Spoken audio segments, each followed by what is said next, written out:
so many people in her life. Her ending was sudden, and for me undeserving, but we all know it was part of God's plan. There were many signs that happened before her passing that indicated that God was in control. We didn't expect her to go so soon because Mom's mom, our grandma, lived to 103. I guess we were somewhat counting on her to carry on the tradition. But the fight in the last 2 days of her life was particularly hard, and she was overcome by the trauma. So we bring her back to London to rest next to Dad, whom she has missed for the past 7 years. First of all, I'd like to thank my brother Samuel, my sister Audrey, and my sister-in-law Linda for all the loving care they provided to my mom in the past 7 years after Dad passed away. A special heartfelt thanks goes to Linda for treating my mom as if she was her own mother. Mom lived with Sam and Linda at their house in London. She was diagnosed with Alzheimer's disease shortly after Dad passed away, which made caregiving an even more challenging task. My sister Audrey would always go over every day for lunch to visit Mom at Sam and Linda's place and keep her company.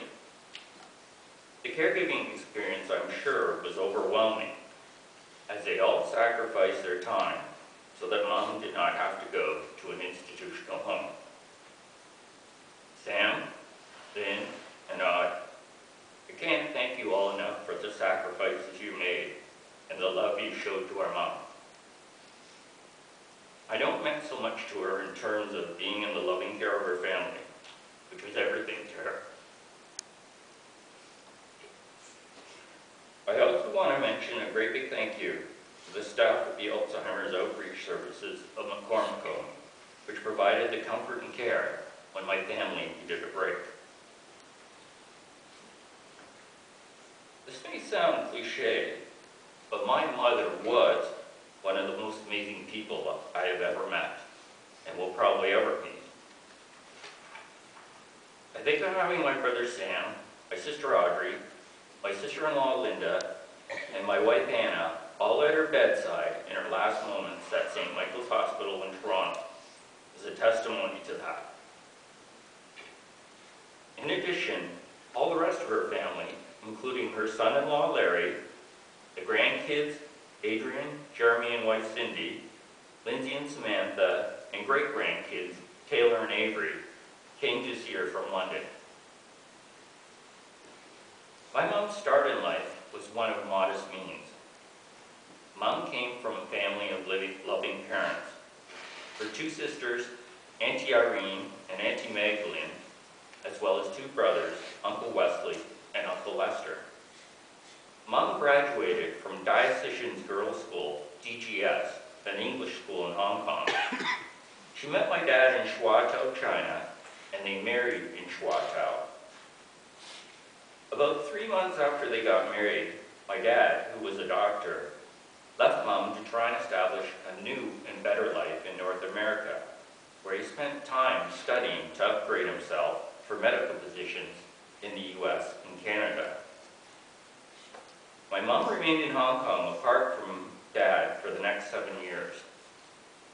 Sam was born after my dad left, but with the help of my mom's family, she continued to raise and care for Sam. My mom studied piano from a famous Russian professor and became a piano teacher herself. Because her parents instilled in her a strong Christian faith at an early age, Mom became active in the church in Hong Kong and was the church choir director for 80 choir members. Mom played music concert recitals and taught piano to put my brother through English school. She had a passion for music. I remember her telling me that she would provide musical entertainment to guests at the prestigious Peninsula Hotel in Hong Kong. During this time, my dad worked on his medical career, both in the US and in Canada. His struggled to find a better life, was rewarded when he received his Canadian citizenship in 1954 in Charlottetown, PEI, through a special order in council in Ottawa. There was an anti-Asian policy at the end of World War II that prevented Dad from bringing my mom over to Canada. Once Dad received his citizenship, he immediately tried to get my mom and my brother over to join him in Charlottetown. Dad would tell me that my mom was the first Asian person ever to come to Canada without a passport. Another special order in council from Ottawa was required and obtained. Once my mom arrived in Canada, she adapted to living in Dad's newly built house. Mom learned about Canadian social graces through the many welcoming parties at a church she and Dad attended in PEI. Mom became more accomplished as she learned to play the organ at the church. One interesting story that my mom always told us was her lesson in disciplining children. Sam would always try to sneak out of the house and cross this field that was full of tall grass to play with his friends. One day, my mom was watching through the window and caught Sam sneaking through the tall grass as she watched the blades of tall grass tumble wherever he crawled.